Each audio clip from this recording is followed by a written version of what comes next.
Well, with eviction moratoriums put in place during the pandemic coming to an end, millions of renters really fear that they're going to face evictions due to rent increases.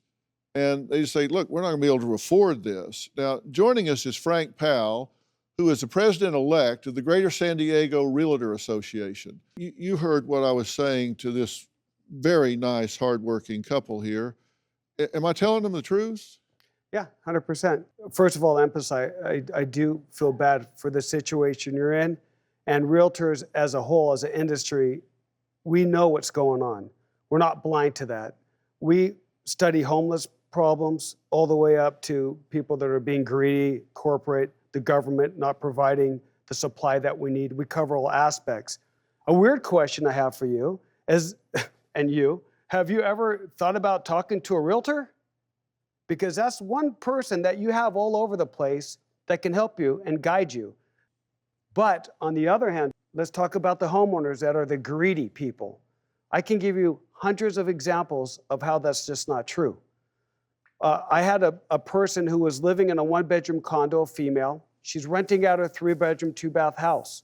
She gets a stroke. She needs assisted living. In order to pay for all this, she has to sell her house. She can't sell her house because there's people in there that are not going to move out. Now she's facing bills. She's facing problems. Stroke patient. She needs to get back into her house, and she can't do that. Now, if she does do that, and she does decide to rent it to make more money to pay for hers, it's her investment, is what she bought and worked for 30, 40 years to pay off, so she can get subsidized of money that she needs. Right. That's not a greedy landlord. That's what I was saying. No matter how flat you make a pancake, it's got two sides. It does. Right. And they have increased cost and all. So it doesn't matter whether there's a good reason or not. It's not going to change anyway. It's not. So there's no point beating your head against that wall. Sure. What can we focus on that we can change? Right. You're not going to change the competitive market. So what can we change? Yeah. Right. You guys have been listening to all this, and I see a lot of you squirming in your seats. If you got a comment or question about this, a thought, whatever, raise your hand, because I want to hear from you guys. So if you got a thought, in the back here. I come from a broken home, single mother, 4 kids. Everything was taken away from us from one day to the next. My mom never allowed us to be homeless. She sought help with the government. We were on food stamps. They were providing our living. We were depending on coats. Holidays were coming. We were going to a center to receive whatever they were getting us. Whatever that basket got, that's what we were eating. And what DrPhil said is about your needs, no more about what your wants. Sure. And I've been there. The epidemic, my husband was unemployed. I wasn't. I was a single stay-at-home mom. Guess what? I started selling food.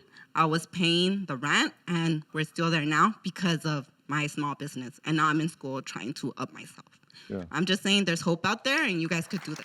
Yeah, you bet. You know, this is one of the problems that is so frustrating to me, because the very fact that y'all work so hard and there's 4 jobs between you, they make too much money to get certain resources for the government. So it's like if they would work less, they would get more assistance, but instead they're head down, tail up, working hard. And so that disqualifies them from certain resources. I mean, thank you for saying that. No, I know. I get it's just like the perfect storm. Do you have a story or a question for me? Click the link in the description and tell me what in the world is going on.